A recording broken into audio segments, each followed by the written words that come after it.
Hi friends, welcome to our channel తిక్కలో తిరుగుడు. So ఈరోజు మ్యాటర్ ఏంటంటే ఇంపార్టెన్స్ ఆఫ్ హెల్త్ ఇన్సూరెన్స్. నేను నా వాట్సాప్లో రోజుకొక 10 నుంచి 20 స్టేటస్ చూస్తున్నా. ఏమన్నా అంటే పెద్ద అన్నకి యాక్సిడెంట్ అయింది, అన్నయ్యకి యాక్సిడెంట్ అయింది, వానికి యాక్సిడెంట్ అయింది, వీనికి యాక్సిడెంట్ అయింది అని చెప్పేసి ఎంతో కొంత డొనేట్ చేయమని చెప్పేసి. సో నేను ఏమంటా అంటే ఈ యాక్సిడెంట్ అయినాక ఈ వాట్సాప్లో స్టేటస్లు పెట్టి డొనేట్ చేయండి అని చెప్పేసి అడుక్కునే కన్నా నథింగ్ బట్ ఇట్ ఇస్ అడుక్కోవడమే. అంటే మీరు తప్పుగా అనుకోకుండా నేను కొంచెం ప్రాక్టికల్గా మాట్లాడతాం. ఇట్లా ఇట్లా అడుక్కునే కన్నా ఏదో ఒక హెల్త్ ఇన్సూరెన్స్ 15,000 సంవత్సరానికి కడితే సంవత్సరుడు మ్యాక్సిమం ఒక 5 lakhs వరకు వస్తుంది for a family of 4 people. So 15,000 అంటే అలా యావరేజ్గా రఫ్గా నెలకు ఒక 1200.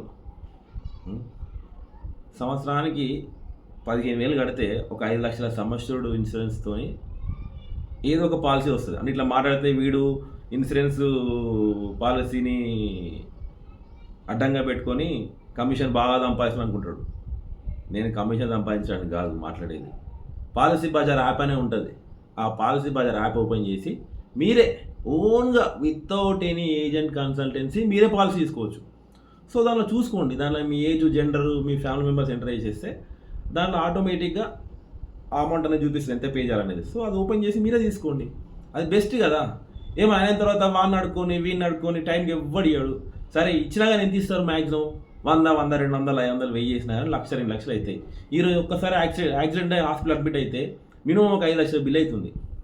అవసరం ఇవ్వండి, ఏదో ఒక పాలసీ తీసుకోండి కదా, బెస్ట్ కదా.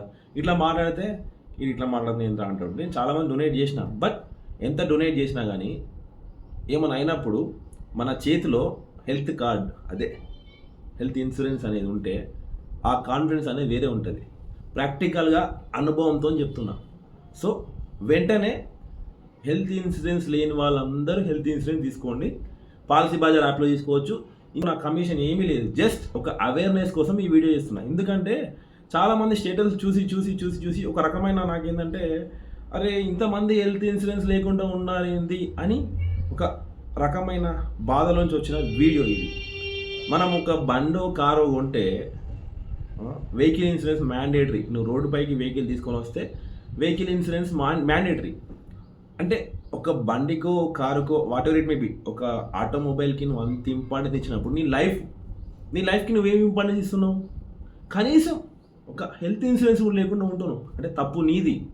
సో వెంటనే హెల్త్ ఇన్సూరెన్స్ లేని వాళ్ళందరూ హెల్త్ ఇన్సూరెన్స్ తీసుకోండి. చదువుకున్న వాళ్ళు, చదువు లేని వాళ్ళని అవేర్నెస్ క్రియేట్ చేయండి. ఫర్ ఎగ్జాంపుల్ పేరెంట్స్ ఉన్నారు అన్ఎడ్యుకేటెడ్, వాళ్ళకి తెలియదు హెల్త్ ఇన్సూరెన్స్ అంటే ఏంటనేది. వాళ్ళ పిల్లలు ఉంటారు ఎడ్యుకేటెడ్, సో వాళ్ళ పేరెంట్స్ని ఎడ్యుకేట్ చేయండి. ఇంకొందరు మాట్లాడతారు, మాకు ఎంఎన్సీలో జాబ్ ఉంది, మాకు హెల్త్ ఇన్సూరెన్స్ కంపెనీ ఇస్తుందని చెప్పేసి. అరే భయ్, ఒక్కసారి నీ కంపెనీ ఇచ్చే health insurance policy document download చేసుకొని చదువు. సమ్ అష్యూర్డ్ ఎంత ఉంటుంది? సమ్ ఇన్సూర్డ్ 1,00,000, 2 లక్షలు, 3 లక్షలు ఉంటుంది. అది సరిపోదు నువ్వు హాస్పిటల్ అడ్మిట్ అయితే. సో అది ఉంటే బెటర్. దానికి అడిషనల్గా ఏదో ఒక కంపెనీది మళ్ళీ హెల్త్ ఇన్సూరెన్స్ తీసుకోండి. ఓకేనా? Thank you for your precious time.